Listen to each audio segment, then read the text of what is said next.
Hello student, welcome to my channel বিশ্ব physics.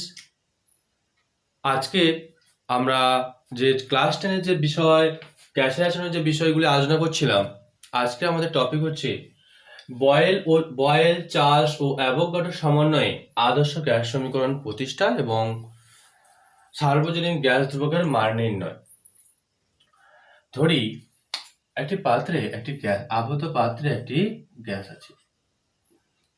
এই আবদ্ধ পাত্রে যে গ্যাসটি আছে এর চাপ পি, তাপমাত্রা বা উষ্ণতা টি, আয়তন ভি এবং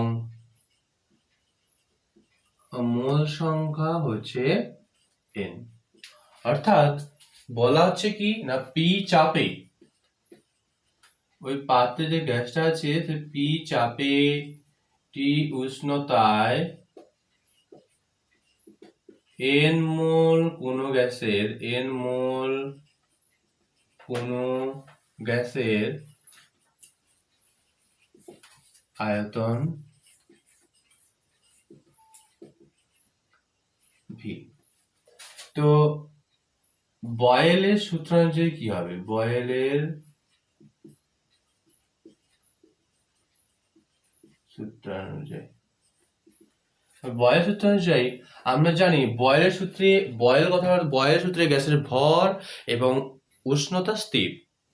তো সেক্ষেত্রে যদি উষ্ণতা এবং গ্যাসের ভর তাহলে মোল সংখ্যা যদি স্থির থাকে, তাহলে ভি প্রপোর্শনাল টু 1/p, আর যেখানে এন ও টি স্থির। আবার চার্লসের সূত্র অনুযায়ী আমরা কি জানি? চার্লস সূত্রে চাপ আর ভর অর্থাৎ মোল সংখ্যা স্থির থাকবে। তো চার্লসের যদি ভর এবং মোল সংখ্যা স্থির থাকে, তবে ভি প্রপোর্শনাল টু টি। কখন হবে এটা? যখন এন আর পি অর্থাৎ চাপ ও মোল সংখ্যা স্থির। আবার অ্যাভোগাড্রো সূত্র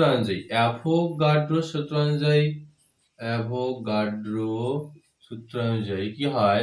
ভি প্রপোর্শনাল টু এন। কখন?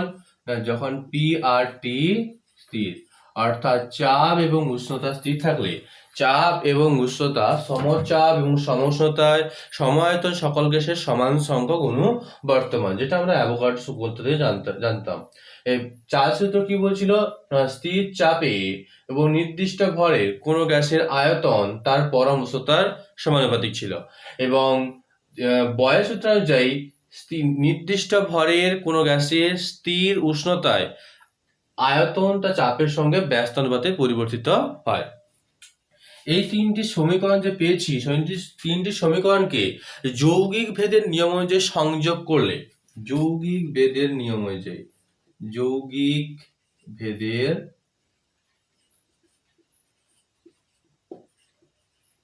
নিয়ম অনুযায়ী কি হয় না, ভি প্রপোর্শনাল টু এই যে 1/p টা নিচে থাকবে, এবং এন আর টি সেটা উপরে থাকবে। অর্থাৎ যেগুলো সমানুপাতিক সেগুলো উপরে থাকবে এবং যেটা ব্যস্তানুপাতিক সেটা নিচে থাকবে। যখন পি টি আর ভি পরিবর্তনশীল। এই যে সমানুপাতিক চিহ্ন বা ভেরিয়াস চিহ্ন, এই ভেরিয়াস চিহ্নটাকে তুললে আমাকে একটা ধ্রুবক নিয়ে আসতে হয়। ধ্রুবক এখানে ধরলাম K into N T by P. ঠিক আছে? কিন্তু এই যে সমীকরণে কে এর জায়গায় কে সমান ধরা হয় আর, অর্থাৎ V equal to R into N T by P. পিটা এখানে ভাগ এদিকে গেলে কি হয়? গুণ, অর্থাৎ পি ভি সমান এন আর টি। এই যে সমীকরণে আর যে বসালাম, আর কে বলা হয় মোলার গ্যাস ধ্রুবক, কিংবা সমস্ত গ্যাসের ক্ষেত্রে এই আর এর মান স্থির থাকায়, অর্থাৎ ধ্রুবক থাকা, অর্থাৎ অপরিবর্তিত থাকায় আর কে বলা হয় সার্বজনীন গ্যাস ধ্রুবক বলা হয়। ঠিক আছে? এবার আমরা আসি যে পেয়েছি কি আমরা PV equal to N R টি। তো আর সমান এখানে কি হবে, আর সমান পিভি বাই এন টি। অর্থাৎ আমরা যদি আর এর মাত্রা নির্ণয় করি, আর এর মাত্রা নির্ণয় করি, তাহলে পি এর মাত্রা ইন্টু ভি এর মাত্রা বাই এন এর মাত্রা ইন্টু টি এর মাত্রা। তো আমরা কি বলছি, আর এর মাত্রা নির্ণয় করতে হলে আমাকে উপরে আগে চাপের মাত্রা, ভি এর মাত্রা বাই মূল সংখ্যার মাত্রা এবং উষ্ণতার মাত্রা বসাতে হবে। চাপের মাত্রা কি, চাপের মাত্রা আমরা সবাই জানি M L inverse T to the power -2।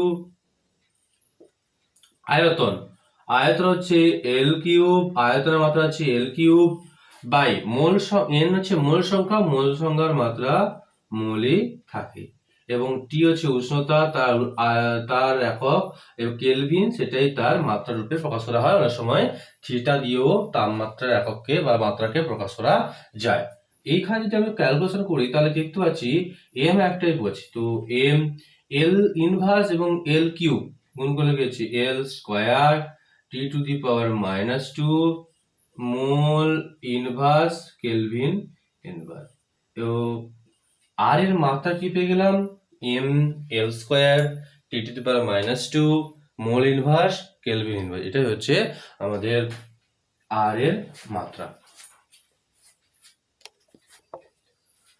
এবার আমরা আর এর একক সম্পর্কে জানি। আর এর একক আমরা কি পেয়ে গেছি না, পিভি সমান এন আর টি। এই সমীকরণ থেকে আমরা পাই যে আর সমান হচ্ছে পিভি বাই এন টি। এই যে এই সমীকরণ থেকে আমরা কি পাচ্ছি, যদি আমরা আর এর একক নির্ণয় করতে চাই তবে পি এর একক গুণিত ভি এর একক বাই এন এর একক ইন্টু টি এর একক। তো এসআই পদ্ধতিতে, এসআইতে যদি আমি পি এর একক বলতে চাই, অর্থাৎ চাপের একক কি না, এসআই পদ্ধতি চাপের একক হচ্ছে newton per metre square into আয়তনের একক কি না মিটার কিউব বাই এন এর এককটা কি, এন হচ্ছে মোল, তার একক হচ্ছে মোল, এবং টি হচ্ছে একক হচ্ছে কেলভিন। অর্থাৎ newton into metre mole inverse kelvin inverse. Newton into metre, newton মানে কি বল, এনটা হচ্ছে বল, বল ইন্টু সরণ, বল ইন্টু সরণ সমান কি কার্য হয়, বল ইন্টু সরণ সমান হয় কার্য। অর্থাৎ নিউটন ইন্টু মিটার আমাদের কার্যের একককে বোঝায়। এসআই পদ্ধতিতে কাজের একক হচ্ছে joule, joule mole inverse kelvin inverse. CGS পদ্ধতিতে, সিজিএস পদ্ধতি আমরা কাজের একক জানি আর, তো এখানে হয়ে যাবে erg mole inverse kelvin inverse. Litre ATM এককে, লিটার এটিএম এককে, litre ATM mole inverse kelvin inverse. অর্থাৎ আমরা দেখতে পাচ্ছি যে আর এর এককটা তিনটে পদ্ধতিতে, এসআই পদ্ধতি হচ্ছে joule mole inverse kelvin inverse, সিরিজ পদ্ধতি হচ্ছে erg mole inverse kelvin inverse, litre ATM একক হচ্ছে litre ATM mole inverse kelvin inverse. এবার আমরা যদি আর এর মান নির্ণয় করতে চাই, আর এর মান নির্ণয় করি, তাহলে আর এর মান কি হবে, আগে যদি আমরা সিজিএস পদ্ধতিতে নির্ণয় করতে চাই, তো সিজিএস পদ্ধতিতে যদি আর এর মান নির্ণয় করতে চাই তাহলে পি সমান কি হবে, স্বাভাবিক চাপ বায়ুমণ্ডলীয় প্রমাণ বায়ুমণ্ডলীয় চাপ, তো প্রমাণ বায়ু চাপের মানটা কত হবে, 76.5 হবে, তার তো কত হবে 76 ইন্টু 13.6 ইন্টু 980 ডাইন পার সেমি স্কোয়ার। তো এখানে আয়তন কত হবে না, আয়তন হচ্ছে 22,400 সেমি কিউব। উষ্ণতা বা তাপমাত্রা কত হবে 273 কেলভিন। সব মান যদি আমরা বসাই কত, মানে এক মোলের ক্ষেত্রে কিন্তু এন সমান কিন্তু এক মোল গ্যাসের আয়তন আমরা জানি যে 22.4 লিটার, যেটাকে সেমি কিউবে পরিণত করলে 22,400 সেমি কিউব হয়, কারণ আমরা জানি যে এক গ্লাস সমান হচ্ছে 1000 সেমি কিউব। সব মান যদি আমরা এই জায়গায় বসাই তো পাবো 76 into 13.6 into 981 P into V, V হচ্ছে 22,400 বাই 273। এইটা ক্যালকুলেশন করলে আমরা পাবো 8.314 into 10 to the power 7 erg mole inverse kelvin inverse. কোন পদ্ধতি? না সিজিএস পদ্ধতিতে। এসআই পদ্ধতিতে কি হয় না, এই মানটা আমরা জানি যে 1 জুল সমান হচ্ছে 10⁷ আর। তো আমি যদি এই 8.314 ইন্টু 10⁷ আর কে জুলে পরিণত করতে চাই, তাহলে আমাকে কি করতে হবে? 10⁷ দিয়ে ভাগ করতে হবে। তো ভাগ করলে আমরা পেয়ে যাব যে 10⁷ কেটে গিয়ে 8.314 ইন্টু 10⁻10 কেটে গেছে, তো joule mole inverse kelvin inverse. Litre ATM পদ্ধতিতে কি হবে? 0.082 litre ATM mole inverse kelvin inverse. ঠিক আছে, এবার আমরা যদি এই গ্যাসের ক্ষেত্রে যদি গ্যাসের ডাব্লিউ গ্রাম গ্যাসের ভর এবং গ্যাসের মোলার ভর দেওয়া থাকে, তাহলে সেক্ষেত্রে কি করব? না, যদি বলা হয় যে এম গ্রাম পার মোল মোলার ভর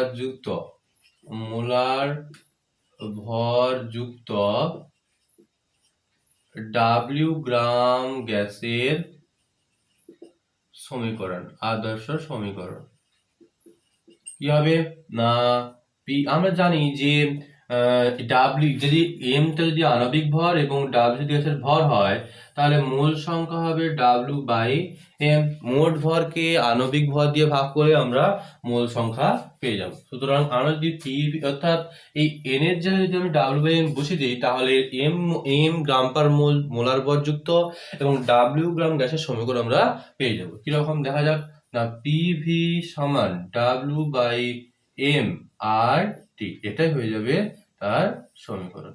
এবার দেখা যাক এই যে এমটা আছে মোলার ভর, যা রাখা হচ্ছে গ্রাম পার মোল। এবার দেখা যাচ্ছে যে পি ভি কি পেলাম না, ডাব্লিউ বাই এম আর টি, বা এই ভিটা এদিকে গুণ যদি এদিকে নিয়ে আসি, তাহলে কি হবে? W by V R T by M. W by V মানে গ্যাসের ভর বাই আয়তন সমান কি হয় না, একক আয়তনের কোনো পদার্থের ভরকে কি বলা হয় না, ঘনত্ব বলা হয়। এই ঘনত্বকে যদি আমি ডি দ্বারা চিহ্নিত করি, তাহলে ডাব্লিউ বাই ভি সমান কি যাবে? ডি হয়ে যাবে। তাহলে পি সমান D R T by M. এই যে আর টি বাই এম যদি ধ্রুবক হয়, তাহলে এই সমান চিহ্ন এবং ধ্রুবক চিহ্ন তুলে দিয়ে আমি একটা প্রপোর্শনাল চিহ্ন নিয়ে আসতে পারি, পি প্রপোর্শনাল টু ডি। অর্থাৎ কি হচ্ছে না, চাপ তার গ্যাসের ঘনত্বের সঙ্গে, মানে গ্যাসের ঘনত্ব তার চাপের সঙ্গে সমানুপাতে পরিবর্তিত হয়। অর্থাৎ চাপ যদি বাড়ানো হয়, চাপ বাড়ানো কি হবে? আয়তন সংকুচিত হবে, গ্যাসের আয়তন বা ঘনত্ব বাড়বে। চাপ বা কোনো গ্যাসের উপর যদি একটা পাত্রে কিছু পরিমাণ গ্যাস আছে, তো ওর উপর যদি চাপ বাড়ানো হয়, তার আয়তন কি হবে? পরপর সংকুচিত হতে থাকবে। আয়তন সংকুচিত হতে থাকলে কি হবে? তার ঘনত্ব পরপর বাড়বে। এই জন্য বলা হয় চাপ বাড়লে আয়তন সংকুচিত হবে এবং ঘনত্ব বাড়বে। আজকের ক্লাস এই পর্যন্তই। আমাদের ক্লাস ভালো লাগলে এবং এইরকম অনেক পরবর্তী ভিডিও পেতে আমাদের চ্যানেলটি সাবস্ক্রাইব করো এবং বেল আইকনটি প্রেস করো।